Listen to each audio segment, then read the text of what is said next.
Módulo número 11. Plan de estudios de la especialidad en medicina interna. Hiperlipoproteinemia. Enfermedades endocrino-metabólico.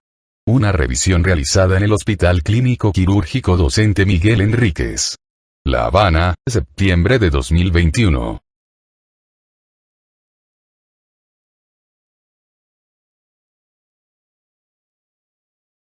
Contenido.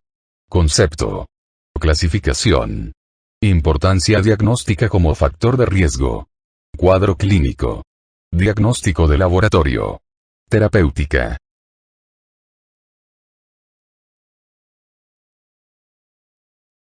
Trastornos clínicos importantes del metabolismo de los lípidos. Hipercolesterolemia familiar.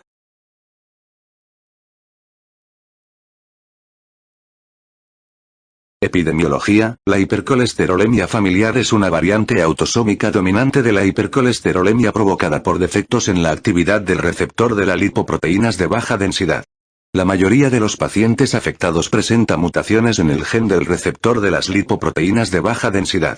Los heterocigotos para mutaciones en el receptor de las lipoproteínas de baja densidad aparecen con una frecuencia de aproximadamente 1 por cada 500 en la población general, pero son responsables de hasta el 5% de los infartos de miocardio prematuros, aquellos que aparecen en hombres menores de 55 años y en mujeres menores de 65 años.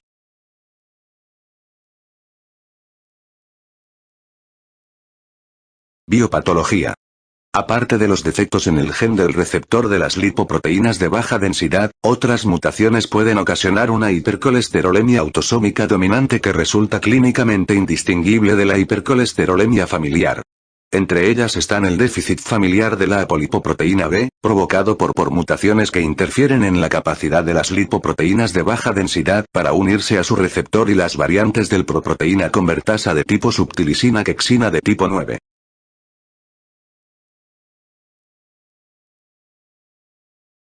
Manifestaciones clínicas. Las concentraciones de colesterol total suelen ser mayores de 300 mg por decilitros, con concentraciones de lipoproteínas de baja densidad superiores a 200 mg por decilitros. La concentración de triglicéridos suele ser normal. Entre los rasgos clínicos están el eto del tendón de Aquiles así como los xantomas en los tendones extensores de las rodillas y las manos, que reflejan una infiltración de macrófagos cargados de lípidos en dichos focos. Los xantomas tendinosos clínicamente evidentes aparecen en una minoría de pacientes con hipercolesterolemia familiar. Las artralgias son habituales y quizás se deban a la presencia de una inflamación mediada por los macrófagos. Suelen mejorar con la reducción del colesterol. Otros rasgos son los xantelasmas y los arcos corneales, aunque estos últimos también se aprecian en las personas de edad avanzada y en ciertas etnias con independencia de las concentraciones de colesterol. Los homocigotos, aproximadamente 1 por cada millón, tienen concentraciones de colesterol entre 800 y 1000 mg por decilitros y no suelen sobrevivir hasta la edad adulta sin un trasplante hepático para aportar receptores a las lipoproteínas de baja densidad. Los niños y los adolescentes con esta enfermedad pueden desarrollar una valvulopatía aórtica por la infiltración de los macrófagos en la raíz aórtica. La penetrancia de las complicaciones cardiovasculares en los heterocigotos para hipercolesterolemia familiar es variable. Algunos debutan con muerte súbita o con una enfermedad acelerada a partir de los 20 años, mientras que otros, generalmente mujeres sin otros factores de riesgo, sobreviven más allá de la menopausia sin una enfermedad clínicamente evidente.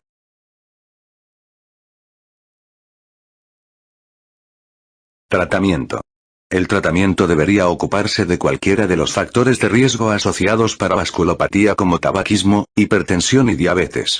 Los pacientes deben ser instruidos en mantener una dieta pobre en grasas saturadas y colesterol, y para lograr dichas metas la mayoría requiere más de un fármaco para conseguir disminuir la concentración de colesterol. No es inusual que los pacientes con hipercolesterolemia familiar sean tratados con una estatina, un secuestrador de ácidos biliares como colesevelam y ácido nicotínico. Los pacientes con una enfermedad agresiva requieren aféresis de lipoproteínas de baja densidad, lo cual supone perfundir la sangre a través de una columna que extrae las lipoproteínas que contienen apolipoproteína B. La lomitapida, un inhibidor de la proteína de transferencia microsómica, ha sido autorizada recientemente para el tratamiento de la hipercolesterolemia familiar homocigota. Este fármaco impide el ensamblaje de las lipoproteínas que contienen apolipoproteína B, lo que mejora la calidad de los lípidos circulantes en individuos con déficit de receptores de lipoproteínas de baja densidad que son incapaces, por tanto, de aumentar la expresión de receptores de lipoproteínas de baja densidad mediante el uso de estatinas. Un grave efecto adverso de la lomitapida es el hígado graso. El mipomersen, un oligonucleótido antisentido dirigido frente a lipoproteína B, también se ha autorizado recientemente para el tratamiento de la hipercolesterolemia familiar homocigota. Este fármaco también presenta el inconveniente de ser hepatotóxico. No se sabe con certeza qué utilidad pueden tener estos fármacos, y ambos deben ser cuidadosamente monitorizados para garantizar la seguridad al usarlos.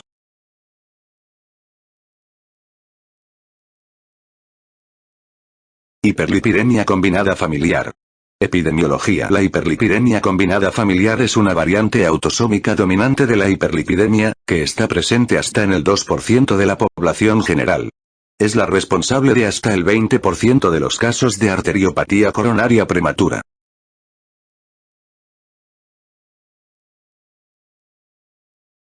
Biopatología. No se sabe con exactitud cuál es el defecto molecular específico. La hiperlipidemia combinada familiar parece asociarse también al síndrome metabólico. El trastorno se caracteriza por una hiperproducción primaria de apolipoproteína B. Las lipoproteínas de muy baja densidad secretadas por el hígado son pequeñas. Parece que se acumulan las lipoproteínas de muy baja densidad densas y pequeñas, particularmente heterógenas. Para una concentración determinada de lipoproteínas de baja densidad, los pacientes con hiperlipidemia combinada familiar tienen cifras más altas de partículas de lipoproteínas de baja densidad y una concentración de apolipoproteína B mayor.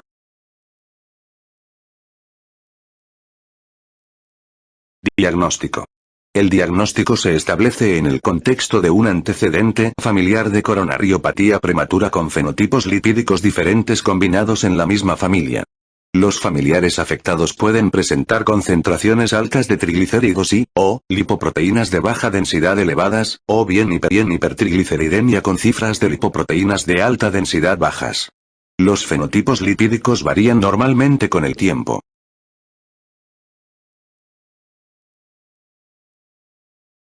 Hipertrigliceridemia familiar. La hipertrigliceridemia familiar también es un trastorno autosómico dominante frecuente que afecta del 1 al 2% de la población general. Los miembros de la familia afectados muestran concentraciones elevadas aisladas de los triglicéridos. No existe un mecanismo molecular unificador. Tipo es estable, de modo que los familiares afectados muestran de manera constante una hipertrigliceridemia aislada en los análisis repetidos. El trastorno se caracteriza por una hiperproducción primaria de triglicéridos. Las partículas de lipoproteínas suelen ser grandes y constan de cantidades crecientes de triglicéridos con respecto a la apolipoproteína B. Para una concentración determinada de colesterol, estos pacientes muestran cifras bajas de partículas de lipoproteínas y una disminución de la concentración de apolipoproteína B. La relación entre este trastorno y el riesgo cardiovascular es incierta. Los pacientes afectados no parecen tener una propensión al desarrollo de una vasculopatía prematura, pero estos individuos están expuestos al riesgo de desarrollar un síndrome de quilomicronemia cuando está presente un estímulo adicional para la hipertrigliceridemia, como una diabetes mal controlada.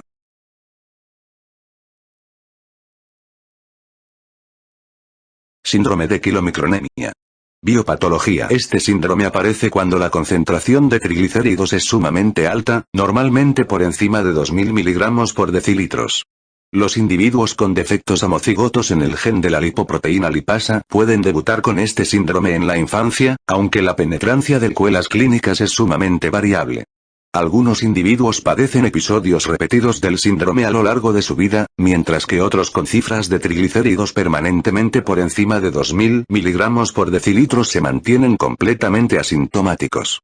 Se desconoce cuál es la razón de este amplio abanico de síntomas, a pesar de presentar grados similares de hipertrigliceridemias extremas. La terapia génica del gen lipoproteína lipasa en forma de alipogen Parvovec, el gen lipoproteína lipasa humano en un vector viral adenoasociado, ha sido autorizada recientemente por la Comisión Europea para el tratamiento de pacientes con déficit de lipoproteína lipasa. Este es el primer tipo de terapia génica cuyo uso ha sido autorizado en el mundo occidental.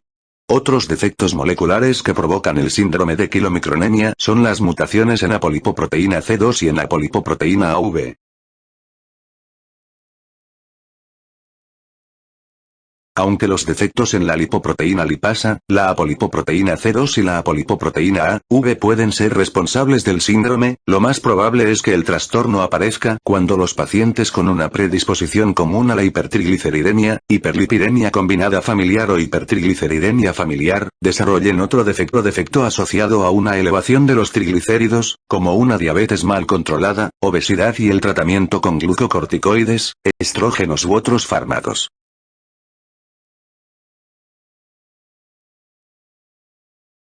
Manifestaciones clínicas.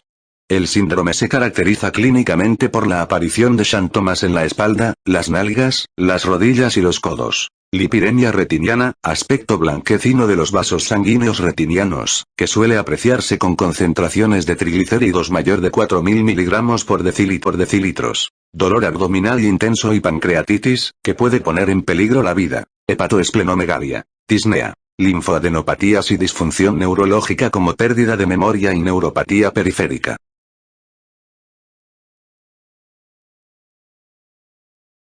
Diagnóstico.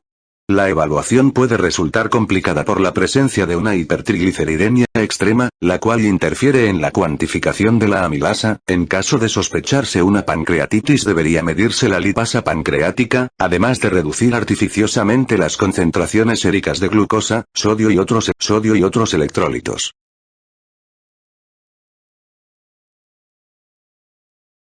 Tratamiento. El tratamiento consiste en hidratación por vía intravenosa y otras medidas de soporte para la pancreatitis, la eliminación completa de las grasas de la dieta, lo cual suele dar lugar a disminuciones sorprendentes en los lípidos en cuestión de 24 a 48 horas, y el control adecuado de la glucemia con insulina en el caso de diabetes.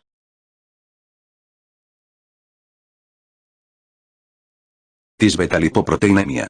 Este trastorno infrecuente se debe a una mutación en la apolipoproteína E. Existen tres variantes comunes de la proteína apolipoproteína E, E2, E3, considerada normal, y E4. Los individuos con uno o más alelos para la E4 tienen riesgo de desarrollar la enfermedad de Alzheimer. Los individuos con dos alelos para la E2 están expuestos al riesgo de desarrollar disbetalipoproteinemia. La frecuencia de este genotipo ronda el 1% en la población general, pero la disbetalipoproteinemia es rara y requiere de la presencia de un factor adicional escasamente definido. Se sabe que el hipotiroidismo precipita la enfermedad. Los pacientes se presentan clásicamente con elevaciones idénticas de triglicéridos y colesterol del orden de 300 a 600 mg por decilitros y con xantomas, especialmente en los pliegues palmares de las manos. Tienen un riesgo sustancial de padecer arteriopatía coronaria. A diferencia de los pacientes con hipercolesterolemia familiar, los que padecen disbetalipoproteinemia también están expuestos al riesgo de desarrollar una vasculopatía periférica grave. Parte de la etiología de la ateroesclerosis se debe a la presencia de concentraciones elevadas de restos de kilomicrones que no se eliminan con normalidad por la presencia de apolipoproteína E2, y partículas de lipoproteínas de densidad intermedia, que no se convierten con normalidad a lipoproteínas de baja densidad en presencia de apolipoproteína E2.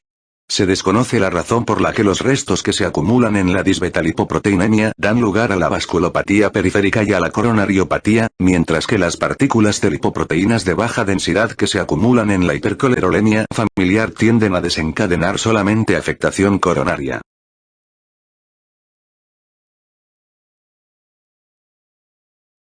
Dislipidemia diabética. Biopatología. La insulina es un regulador esencial del metabolismo de los lípidos y, dado que la diabetes representa una alteración en la señal de la insulina, los trastornos de los lípidos son habituales tanto en la diabetes de tipo 1 como en el tipo 2. La hipertrigliceridemia es el rasgo de dislipidemia diabética. Esta se ve impulsada por dos mecanismos. En primer lugar, la lipoproteína lipasa depende de la insulina. En ausencia de insulina o en presencia de resistencia a la insulina, la actividad de la lipoproteína lipasa es deficiente y las lipoproteínas ricas en triglicéridos no pueden metabolizarse adecuadamente. En segundo lugar, la insulina suprime la liberación de ácidos grasos libres desde los depósitos tisulares adiposos. El déficit o la resistencia a la insulina dan lugar a una liberación constante de ácidos grasos libres, los cuales regresan al hígado, donde estabilizan la síntesis de apolipoproteína B y aumentan la producción de lipoproteínas de muy baja densidad.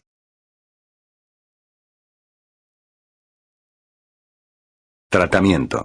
La ausencia de insulina en los pacientes con diabetes de tipo 1 desencadena la aparición de cetoacidosis diabética, en la cual la elevación de los triglicéridos puede ser intensa y se corrige reinstaurando el tratamiento insulínico. El tratamiento intensivo con insulina en la diabetes de tipo 1, disminuye la concentración de triglicéridos, de lipoproteínas de baja densidad y a menudo de lipoproteína A. Los pacientes ganan peso con un tratamiento insulínico intensivo y el incremento del tejido adiposo tiende a disminuir las concentraciones de lipoproteínas de alta densidad, lo cual podría explicar por qué la lipoproteínas de alta densidad no siempre aumenta en los pacientes con diabetes mellitus de tipo 1, tratados de forma intensiva. Los pacientes con diabetes mellitus de tipo 2 suelen presentar concentraciones altas de triglicéridos y bajas de lipoproteínas de alta densidad. Dichas anomalías mejoran, pero raramente se normalizan al mejorar el control de la glucemia. La mayor parte de la mejora se produce con el tratamiento antidiabético farmacológico inicial, independientemente de su mecanismo de acción.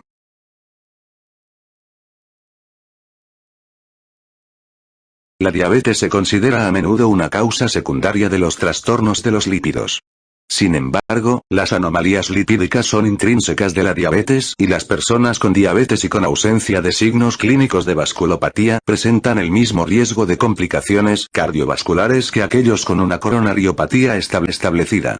Por dicho motivo, todo paciente diabético debería someterse a un análisis de lípidos y a menudo requiere un tratamiento con una estatina para controlar adecuadamente sus concentraciones. Según ensayos clínicos de prevención primaria y secundaria, los tratamientos encaminados a reducir el colesterol en pacientes diabéticos mediante una estatina reducen la incidencia de acontecimientos cardiovasculares graves. El tratamiento con estatinas no debería demorarse mientras se intenta optimizar el control de la glucemia.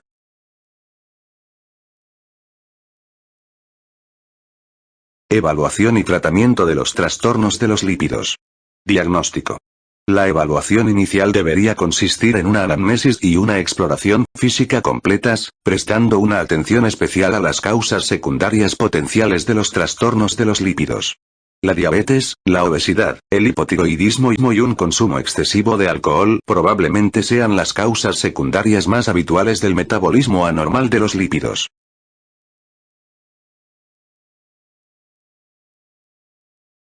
Entre los fármacos de prescripción habitual, los antagonistas beta-adrenérgicos son los que con mayor frecuencia contribuyen al desarrollo de perfiles lipídicos anormales.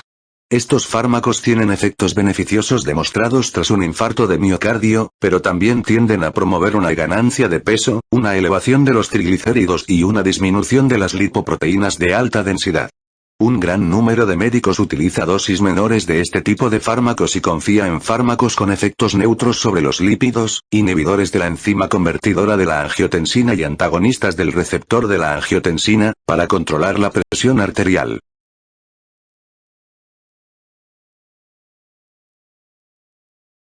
Es habitual que los especialistas en medicina interna se encuentren con pacientes con una infección por el virus de la inmunodeficiencia humana e hiperlipidemia.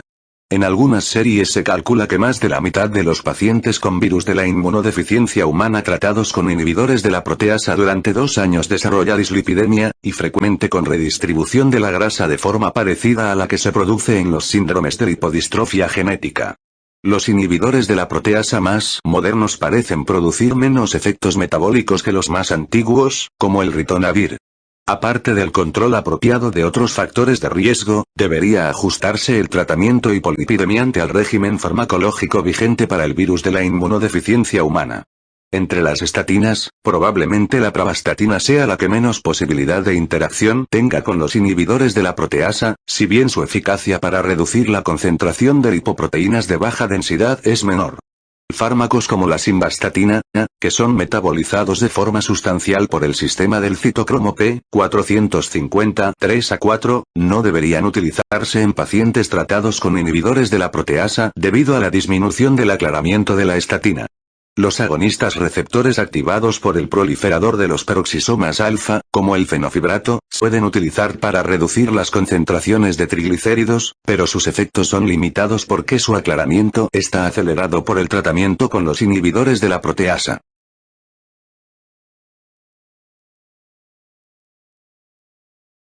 Los antipsicóticos ejercen efectos complejos sobre el metabolismo.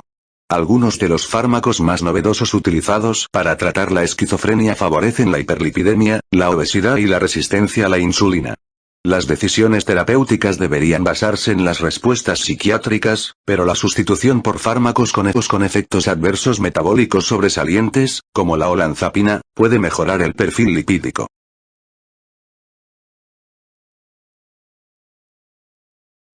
Pruebas de laboratorio. La determinación de la concentración total de triglicéridos, de colesterol total, de lipoproteínas de alta densidad y de lipoproteínas de baja densidad debe llevarse a cabo después de un período de ayuno de 8 a 12 horas. Los pacientes pueden beber agua y otras bebidas sin calorías durante este período.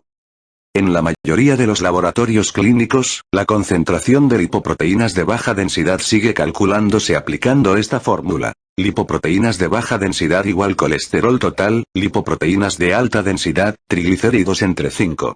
Esta fórmula no es válida cuando el valor de los triglicéridos es mayor de 400 miligramos por decilitros.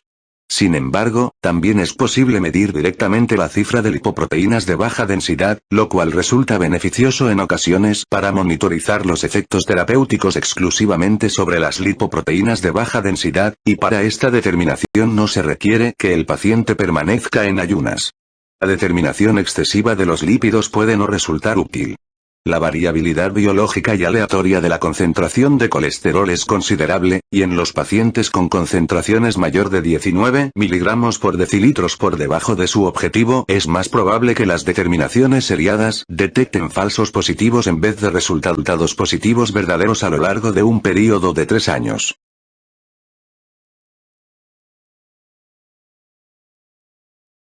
Se desconoce qué valores de lípidos podrían considerarse normales. En reuniones de consenso de grupos de expertos se ha fijado la concentración de triglicéridos normal en menos de 150 miligramos por decilitros. Los valores entre 150 y 199 miligramos por decilitros se consideraban en el límite alto, entre 200 y 499 miligramos por decilitros se consideraban altos y por encima de 500 miligramos por decilitros muy altos. En los pacientes con concentraciones de triglicéridos en ayunas superiores a 500 miligramos por decilitros, los triglicéridos se convierten en la diana terapéutica principal para tratar de reducir el riesgo de pancreatitis y de síndrome de quilomicronemia. Estos individuos deben ser tratados en colaboración con especialistas en trastornos de los lípidos. El tratamiento consiste en una dieta muy pobre en grasas, un programa de ejercicio, un régimen de pérdida de peso si existe obesidad, un control de la glucemia en el contexto de una diabetes, junto con la administración de ácido nicotínico o un fármaco de la familia de los fibratos, solos o combinados con aceites de pescado.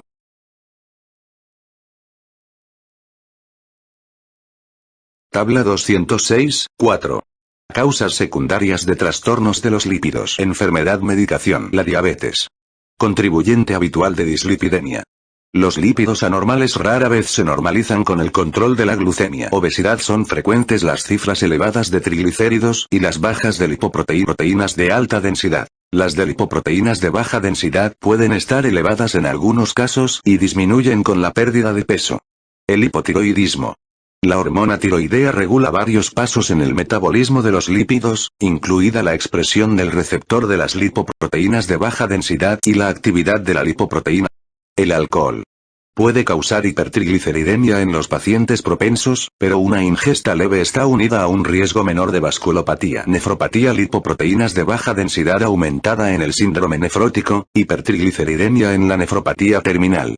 La hepatopatía obstructiva puede asociarse a concentraciones de colesterol sumamente altas. Existen algunas pruebas de que enfermedades como la cirrosis biliar primaria no se asocian a un aumento de complicaciones vasculares a pesar de la dislipidemia. Los diuréticos. Lipoproteínas de baja densidad aumentadas con dosis altas. La práctica habitual de utilizar dosis bajas de TIAC disminuye las complicaciones de vasculopatías y tiene efectos mínimos sobre los lípidos. Antagonistas de los receptores beta-adrenérgicos. La inhibición de la lipoproteína lipasa probablemente aumente los triglicéridos y disminuya las lipoproteínas de alta densidad. Los esteroides anabolizantes pueden dar lugar a una concentración de lipoproteínas de alta densidad sumamente baja, menor de 10 miligramos por decilitros. Los estrógenos exacerban la hipertrigliceridemia cuando se administran por vía oral. Este efecto no se observa con los estrógenos por vía tópica. Inhibidores de la proteasa. Aumentan los triglicéridos y disminuyen la concentración de lipoproteínas de alta densidad, especialmente en el contexto de la lipodistrofia asociada al virus de la inmunodeficiencia humana. El exceso de glucocorticoides aumenta los triglicéridos y disminuye la concentración de lipoproteínas de alta densidad, probablemente relacionado con la exacerbación de la resistencia a la insulina. Los antipsicóticos aumentan los triglicéridos y disminuyen la concentración de lipoproteínas de alta densidad, probablemente relacionado con el aumento de la adiposidad y de la resistencia a la insulina. Retinoides aumentan los triglicéridos. En el lupus eritematoso diseminado, la inflamación crónica puede aumentar el riesgo de vasculopatía independientemente de los efectos sobre el metabolismo de los lípidos. La porfiría aguda intermitente. Muchos fármacos empleados para tratar los trastornos de los lípidos pueden provocar episodios de dolor abdominal.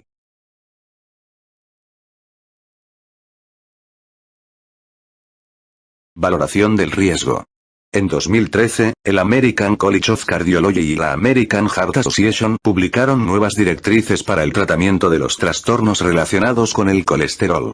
Estas recomendaciones difieren significativamente en algunos aspectos de las publicadas en 2002 por el National Cholesterol Action Program Adult Treatment Panel 3. Anteriormente, se determinaba el número de factores de riesgo existentes y se utilizaba conjuntamente con el riesgo calculado para establecer objetivos terapéuticos concretos de concentración de colesterol lipoproteínas de baja densidad. Entre los factores de riesgo para cardiopatía coronaria están el tabaquismo, la hipertensión, o el tratamiento para la hipertensión, los antecedentes familiares de cardiopatía coronaria prematura, menores de 55 años en los hombres y de 65 años en las mujeres, una cifra de lipoproteínas de alta densidad baja, menor a 40 miligramos por decilitros, y la edad, mayores de 45 años en los hombres y de 55 años en las mujeres. Estos factores de riesgo pueden seguir siendo útiles para la evaluación y el tratamiento de los pacientes, pero en las directrices más recientes se desaconseja su uso.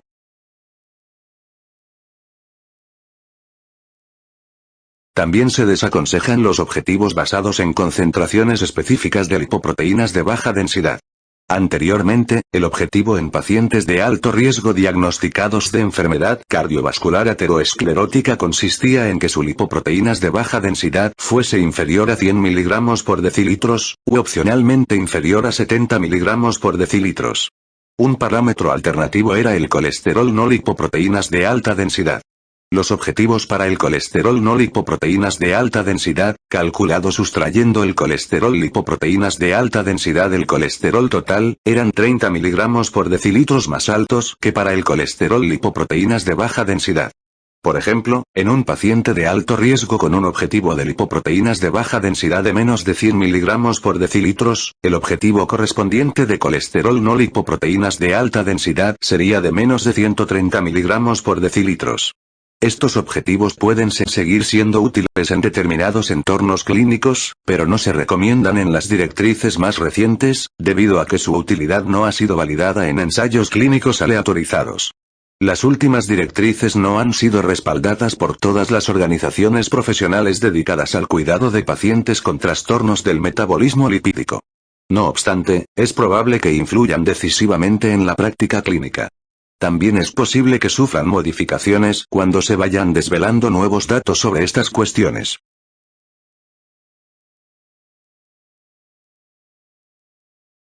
En resumen, las directrices vigentes de la American College of Cardiology y de la American Heart Association sirven para identificar grupos de pacientes para los que se recomienda el tratamiento con estatinas, así como otros grupos para los que no se recomienda.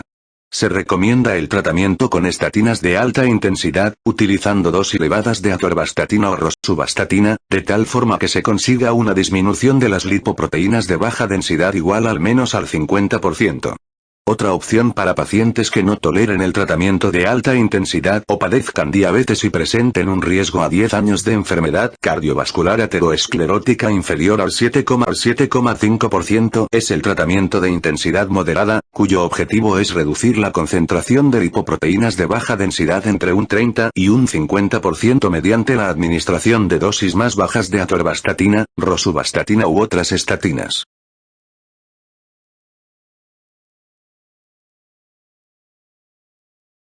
Tabla 206, 5. Tratamientos recomendados para el colesterol según las directrices del American College of Cardiology y American Heart Association de 2013. Tratamiento con estatinas recomendado. Pacientes con evidencia clínica de enfermedad cardiovascular aterosclerótica. Adultos con colesterol lipoproteínas de baja densidad mayor de 190 mg por decilitros. Pacientes con diabetes de tipo 1 o 2 y colesterol lipoproteínas de baja densidad mayor o igual a 70 mg por decilitros. Adultos con colesterol lipoproteínas de baja densidad mayor o igual 70 mg por decilitros y riesgo a 10 años de enfermedad cardiovascular aterosclerótica mayor o igual 7,5%. Tratamiento con estatinas no recomendado. Adultos con insuficiencia renal terminal. Pacientes con insuficiencia cardíaca de las clases 2, 3 o 4 según la New York Heart Association. Adultos mayor de 75 años sin evidencia clínica de enfermedad cardiovascular aterosclerótica.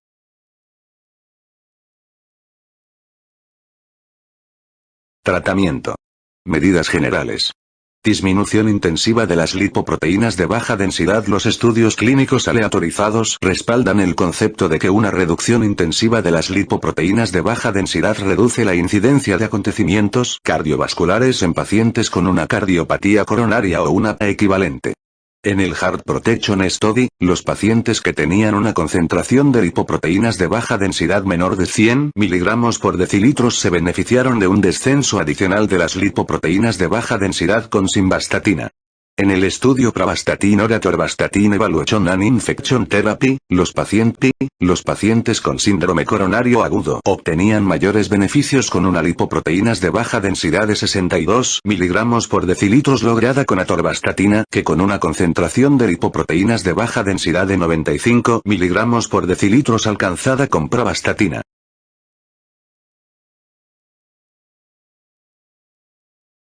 En el estudio los pacientes con una cardiopatía coronaria estable presentaban menos efectos adversos con una concentración de lipoproteínas de baja densidad de 77 mg por decilitros lograda con 80 mg de atorvastatina que con una concentración de 101 mg por decilitros lograda con 10 mg de atorvastatina. En el estudio, los pacientes con una cardiopatía estable con una lipoproteínas de baja densidad de 81 mg por decilitros con 80 mg de atorvastatina tuvieron menos acontecimientos que los que tenían una concentración de 104 mg por decilitros de lipoproteínas de baja densidad con 20 mg de simvastatina. En la población sana con concentraciones de lipoproteínas de baja densidad inferiores a 130 mg por decilitros y de proteína C reactiva superiores a 2 mg por decilitros, la rosuvastatina, 20 mg por día, disminuyó la cifra de patologías cardiovasculares en un 44% y la mortalidad de cualquier etiología en un 20%.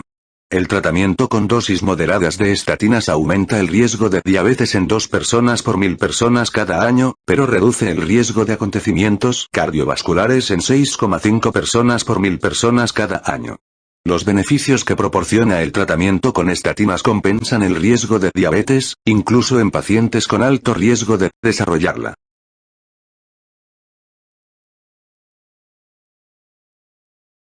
Cambios en el estilo de vida. Deberían recomendarse cambios terapéuticos en el estilo de vida como parte del régimen terapéutico. Entre ellos estarían dejar de fumar, adelgazar, practicar ejercicio casi todos los días de la semana, reducir la ingesta de colesterol en la dieta a menos de 200 miligramos por día, reducir las grasas saturadas hasta menos del 7% de las calorías totales, aumentar la ingesta de fibra soluble, hasta al menos 10 gramos cada día, y consumir estanoles o esteroles vegetales, 2 gramos cada día. No obstante, la importancia de estos cambios por sí solos en la disminución del riesgo de enfermedades cardiovasculares no está clara. En un estudio en que se modificaron radicalmente los hábitos de personas diabéticas con sobrepeso o obesas, no se observó disminución alguna de los acontecimientos cardiovasculares.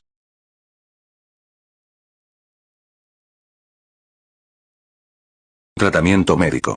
En la tabla se enumeran los fármacos de uso habitual para tratar los trastornos de los lípidos.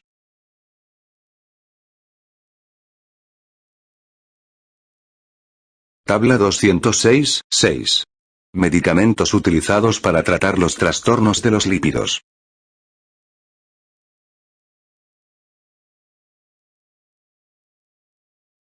Estatinas. Las estatinas son eficaces. Un análisis de los resultados de 90.000 participantes en estudios de estatinas sugería que la incidencia de incidentes cardiovasculares al cabo de 5 años disminuía aproximadamente en un 1% por cada descenso de 2 miligramos por decilitros en la concentración de estatinas de baja densidad. El beneficio obtenido no parece guardar relación con los valores lipídicos de referencia del paciente. Las estatinas son seguras, como han confirmado numerosos estudios a lo largo de 2 décadas. Cuando se introdujeron las estatinas, se generó una cierta preocupación por la posibilidad de que estos fármacos aumentasen la mortalidad por causas no cardiovasculares, como el cáncer. En el Heart Protection Study, un ensayo clínico en que se compararon simvastatina y placebo, se realizó un seguimiento durante 11 años de los pacientes y se confirmaron los efectos beneficiosos a largo plazo de las estatinas, sin que se detectase ningún efecto sobre la mortalidad por causas no cardiovasculares ni sobre la incidencia de cáncer. En el conjunto total de la población danesa se ha observado una disminución de la mortalidad por 13 tipos diferentes de cáncer entre los individuos que han utilizado estatinas en comparación con la de los que nunca las han utilizado.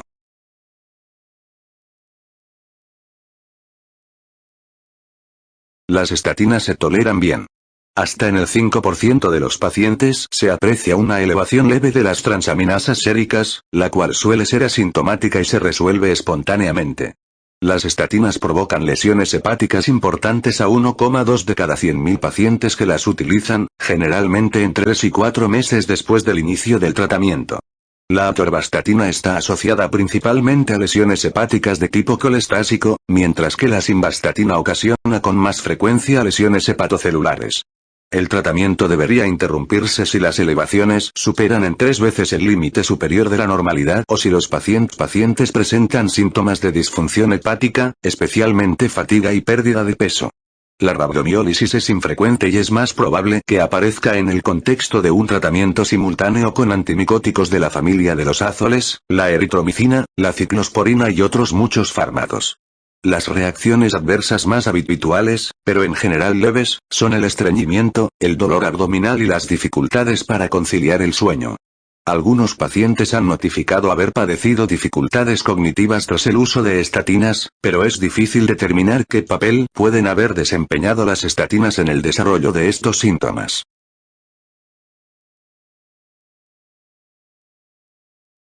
Una minoría sustancial de pacientes tratados con estatinas desarrolla mialgia sin signos físicos o pruebas de laboratorio de disfunción muscular. Se desconoce la etiología de este efecto adverso. En raras ocasiones las estatinas provocan miopatía clínica, que puede estar relacionada con la variabilidad genética de la capacidad para sintetizar creatina. Curiosamente, en los ensayos clínicos no se han detectado diferencias con respecto a los síntomas musculares entre los participantes tratados con estatinas y los tratados con placebo. Los médicos no deben desdeñar los efectos de la intolerancia a las estatinas sobre la calidad de vida de los pacientes con trastornos del metabolismo lipídico. No obstante, todos los pacientes experimentan dolores musculares y articulares en algún momento, y estos síntomas tan comunes son muchas veces incorrectamente atribuidos a las estatinas. Puede ser conveniente en estos pacientes considerar la posibilidad de hipotiroidismo, déficit de vitamina D, trastornos reumatológicos como la polimialgia reumática o depresión.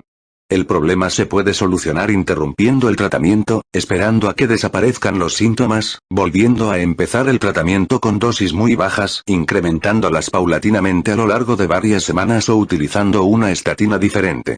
En un sistema sanitario más de la mitad de los pacientes interrumpieron su tratamiento con estatinas al menos temporalmente, se detectaron efectos adversos relacionados con las estatinas en el 17% de los pacientes y más del 90% de los que volvieron a ser tratados con una estatina seguían tomando el medicamento un año más tarde. La asociación de estatinas y otros fármacos como el amlodipino y la niacina de liberación retardada pueden mejorar el cumplimiento terapéutico y reducir el coste del copago.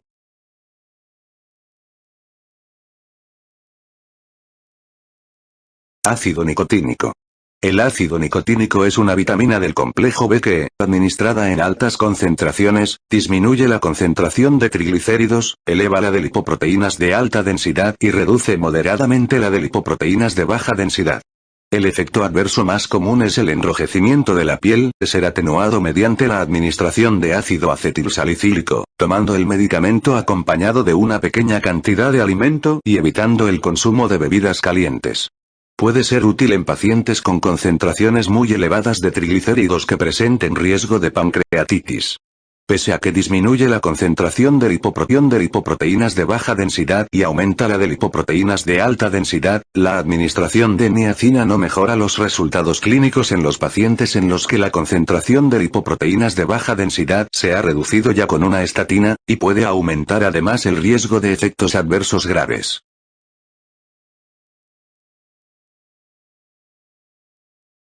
Fibratos. Los pacientes con concentraciones de triglicéridos muy elevadas y que presentan riesgo de pancreatitis pueden ser tratados con fibratos para reducir los triglicéridos, especialmente cuando presentan intolerancia a la niacina. Estos fármacos aumentan la concentración de lipoproteínas de alta densidad, pero en pacientes con concentraciones muy altas de triglicéridos también tienden a elevar la de lipoproteínas de baja densidad. La asociación de fibratos y estatinas aumenta el riesgo de rabdomiólisis. En pacientes con diabetes de tipo 2, la adición de fenofibrato al tratamiento con simvastatina no redujo los acontecimientos cardiovasculares adversos con respecto a los pacientes tratados solamente con simvastatina.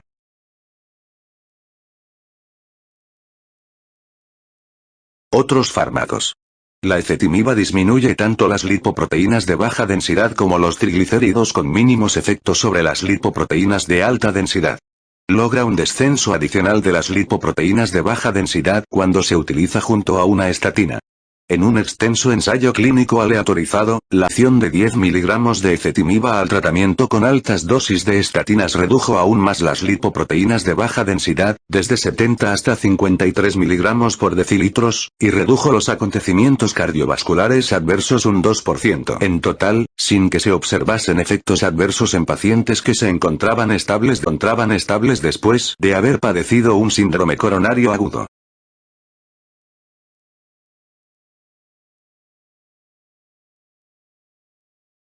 La proproteína convertasa de tipo subtilisina quexina de tipo 9, una serina proteasa producida principalmente en el hígado, controla la concentración de colesterol lipoproteínas de baja densidad uniéndose a los receptores hepáticos de lipoproteínas de baja densidad y promoviendo su degradación.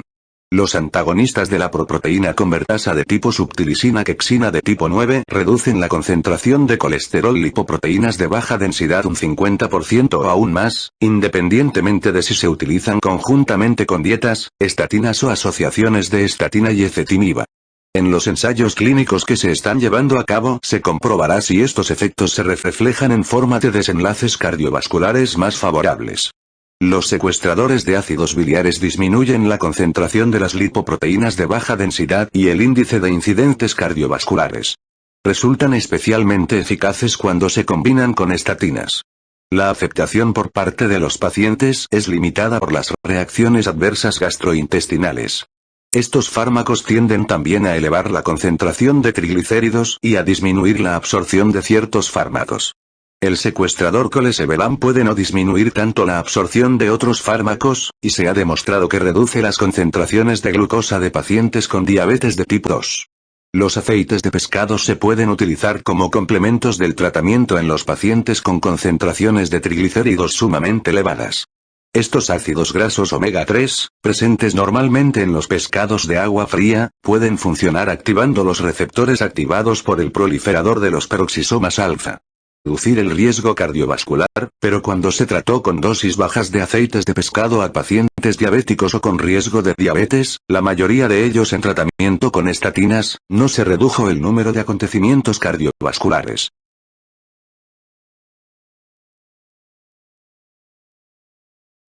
Prevención primaria. Los resultados de los ensayos clínicos respaldan firmemente la reducción de los lípidos para la prevención secundaria, esto es, para evitar la aparición de incidentes en aquellos individuos con enfermedad conocida. Los datos son menos convincentes para la prevención primaria, esto es, para evitar de incidentes en aquellos individuos sin enfermedad conocida. La utilización de una estatina para reducir la concentración de lípidos es claramente eficaz para la prevención primaria en al menos 3 grupos. Los pacientes con varios factores de riesgo, los pacientes con diabetes de tipo 2 y los pacientes de mediana edad o de edad avanzada con concentraciones de lipoproteínas de baja densidad relativamente bajas y concentraciones elevadas de proteína C reactiva. Los individuos con hipertensión y al menos otros 3 factores de riesgo, padecían un número menor de incidentes con una concentración de lipoproteínas de baja densidad de 90 mg por decilitros alcanzada con atorvastatina en comparación con los controles, que presentaban una concentración de lipoproteínas de baja densidad de aproximadamente 130 mg por decilitros.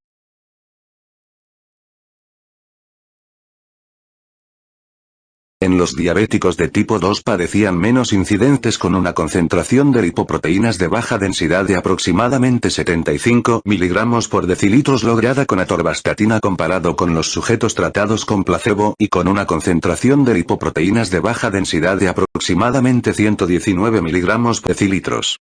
En el estudio, los hombres de más de 50 años y las mujeres de más de 60 años presentaban menos complicaciones y era menos probable que fallecieran cuando sus concentraciones de lipoproteínas de baja densidad logradas con rosuvastatina eran de aproximadamente 55 mg por decilitros en comparación con los pacientes tratados con placebo y concentraciones de lipoproteínas de baja densidad de aproximadamente 108 mg por decilitros. En un análisis de 18 ensayos clínicos de prevención primaria en que participaron más de 56.000 personas, se llegó a la conclusión de que el tratamiento con estatinas de individuos sin evidencia de enfermedad cardiovascular reduce la mortalidad por cualquier causa y los acontecimientos vasculares, sin que se detecte un aumento de la frecuencia de efectos adversos.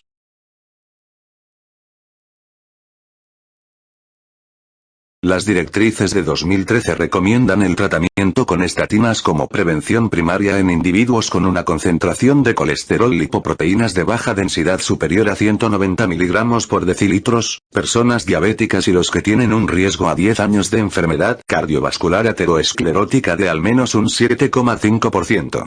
No parece haber un efecto umbral de la concentración de lipoproteínas de baja densidad sobre la aterogenia. En las personas con una cardiopatía coronaria establecida y en aquellos con diabetes sería deseable alcanzar una concentración de lipoproteínas de baja densidad sumamente baja. Se desconoce cuál debería ser el valor absoluto para lograr el beneficio máximo y las dosis más altas de estatinas se asocian a un número mayor de reacciones adversas, en especial la elevación de las transaminasas séricas, pero algunos análisis sugieren que una concentración de lipoproteínas de baja densidad de 40 mg por decilitros representa el valor en el que no aumenta el riesgo de vasculopatía.